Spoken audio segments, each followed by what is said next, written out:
Hey everyone, if you enjoy the content, please hit the subscribe button down below. Hey everyone, and welcome to another edition of In the Know with Tony Reeves. Today we're continuing on with our Living with Jim Crow series, and I'm interviewing my uncle, Reverend Ray Owens, a former police officer and now an AME Zion minister, as we share and he shares his experiences growing up in the Jim Crow South. Growing up on the Mississippi Delta in a small town, Pine Bluff, Arkansas, Ray Owens shares with us his first and early memories of his experiencing differences in race in the rural South. What was the earliest age that you realized that blacks were treated differently when you were growing up in Pine Bluff? Well, it was an obvious thing where we lived in Pine Bluff, and it was one of the things that happened all the time. Our road in Pine Bluff, the road that we live on, 816 Kentucky Street, Pine Bluff, it began right where we were. The African-American neighborhood began right where we were, 816. The end of our property was beautifully paved road with sidewalks. Well, not sidewalks, but beautifully paved roads all the way in that neighborhood, which was white. Our road was gravel and dirt all the way into our neighborhood. And so, naturally I asked why that was, and my father said because that is the white neighborhood and we're in the black neighborhood. So that was the first time. I guess I was about 10, 11. What conversations did you have with loved ones growing up about how to act and behave around white people back when you were growing up in Pine Bluff? Actually, it was unwritten. Number one, I'm sure that Glenda will share that with you, but everybody be watching Miss America. We could not watch Miss America, and that's from age 5, 6 years old when we got a television, maybe 7 years old when we got a television. And we watched Miss America. They were all white, of course, and our mother would not allow us to watch Miss America because it would give us a lust for white women, and we didn't. You know, Aunt Mary, she said, Dad, don't watch that now. Don't watch this because you need to live. Well, I want you to live and not die. There was someone that I knew that was to be going with the white girl. They would meet out somewhere. And they found him dead, shot in the head, dumped over into the side of the road. And, that kind of reinforced the fact you don't mess with any white girls, any white women.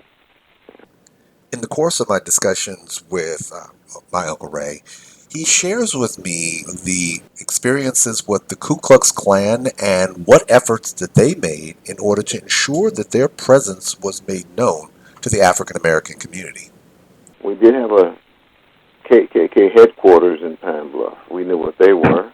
They had around Pine Bluff that you stay in your lane or stay in your area. Don't mess with white folk and don't go into their areas. And they gave us little reminders that, they're riding through our neighborhoods with their hoods on and their rifles in their hands, and just watching us scatter when they would come, Even though the Ku Klux Klan, which was a known dangerous organization to the livelihoods of African Americans during the Jim Crow years, this still didn't stop my uncle and his friends from being boys and being kids and doing things. So listen to some of the stories about what he and his friends would do when faced with the Ku Klux Klan coming through their neighborhoods and wearing their robes and shooting off their guns. Of course, let me go on back now. They used to do that stuff. Me and Louis Jr. and Dallas and others. What we would do was we would get on top of a building. They call it the Case Tractor Building. Case was a rival of John Deere, and and they had a wonderful building you could get on top of, and then when they would come with their rifles and their hoods on, they're driving their trucks, and we would always wait till the last one come, and we would throw chunks of rocks from the top of the building. Buildings that had rocks in them, on the top. And so we would throw rocks at them, all the time. This is week after month after month, They never did know who we were because they'd stop and they'd drive around, you know what I mean? They would shoot in the air and they could never find out who did it because we were, we were hiding in the top of the building, praise the Lord. So, till we did that, I don't know, maybe a couple of years until they got wise, right? They got wise and they came by and we threw rocks at them and they took off and we thought that they were gone. Well, we got down from the building going home and they came back. Okay. And if you know where Indiana Street School is, that's behind the Case building. They didn't know the area like we did because we lived there in the neighborhood. But we threw rocks at them. They came back, and they came back shooting, in the air. They evidently didn't shoot at us. But we was just kids, 12 years old, and stuff like that. And we went on down into what we call the jungle, which was really Hardin's drain. It was the sewage system throughout the city. They call it Hardin's drain.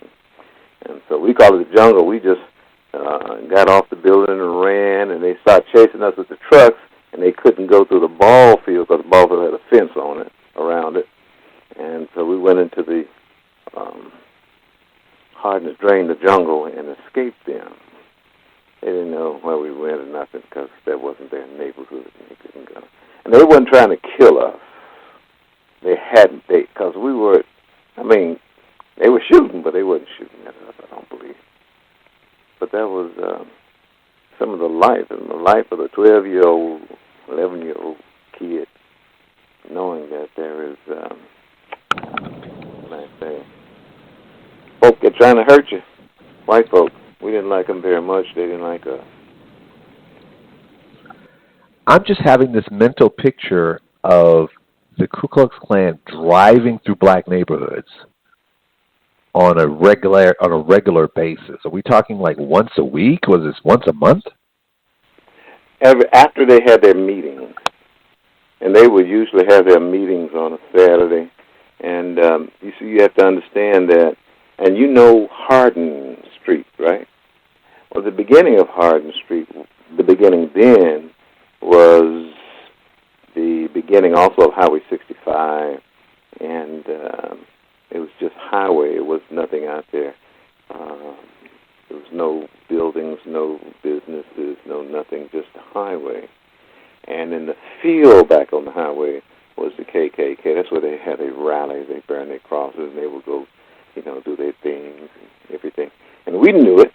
And so they would come through Highway 65 till you get to Hardin, and then they would drive through Hardin Street all the way to get to Main Street, and they'd parade themselves down there. But that was the way that was then, and there was no fear. What no fear? They didn't fear anything because the police were KKK too, so they didn't bother. Sometimes the police would escort them through our neighborhood. And see, we were stupid enough to do that. We didn't have any sense. We didn't have the sense of danger and the sense of death as, our parents had. And we just crazy. It was just dumb. Growing up in the South, it was extremely important that the community played a very proactive role in looking out for the well-being of its youth. Listen in as Uncle Ray talks about how others in the community took an active role in ensuring that they were protecting their youth. At any point in time, was there anyone who talked to you about how to act or behave in a particular way, in terms of how you should respond or conduct yourself when you're dealing with them? Yeah, Mom and Dad and Auntie and everybody talked with us about our high school principal who lived in our neighborhood, principals who lived in our neighborhood, teachers, everybody talked to us about that on the cuff, you know what I mean. I was a Boy Scout, and I was in, what troop was I? Troop 87. And Mr. Jackson was our scoutmaster, and we had an absolute wonderful time. But activities and events that were quite focused or quite oriented, you know. So we knew that we were not to talk back, we were not to start a fight, you know what I mean. That we were to be quiet, and but we were to whoop their butts if we in the events that we participated in, like, you know, building the Monkey Bridge and starting fires and stuff like that, you know, for marriage badges. So yeah, we were told we would share everywhere we went, because I lived on the verge, and you know where our house was. That was the verge. That was the edge right there of the black neighborhood and the white. And so, industrious young men like me and Lewis, where we made sure that we try to get make some money by raking leaves, picking pecans, cutting lawns. We didn't have a automatic mower, but there were those who allow us to do it. Make a long story short, across the street from us, diagonally, was a young lady, and she was Caucasian, she was white, and I would mow her lawn. I'd mow her father's lawn, her father's house. But she would go out there, and she would bring me some water, or you know what I mean. And my father saw me. He said, "Look," he says, "I want you to stop cutting that lawn." I said, "Dad, that's money. You know, it's better than going to the cotton fields, you know." And he says, "No, I want you to stop." He saw something that I did not see, and he saw the young lady was about to play me or playing for me, you know, lusting or whatever. And sure enough, I quit, and another young man got over there, and he was African American, and he was never seen again. Praise the Lord. So I saw things and experienced those things that told me, tread lightly among these people. You're listening to the ongoing series of Living with Jim Crow, and in this segment, as I've titled it, Ray's Way, we've been listening to my Uncle Ray share some of his experiences. Tune in as we have some upcoming episodes that further gives a light to his experiences living in Jim Crow. I'm Tony Reeves, and this is In the Know.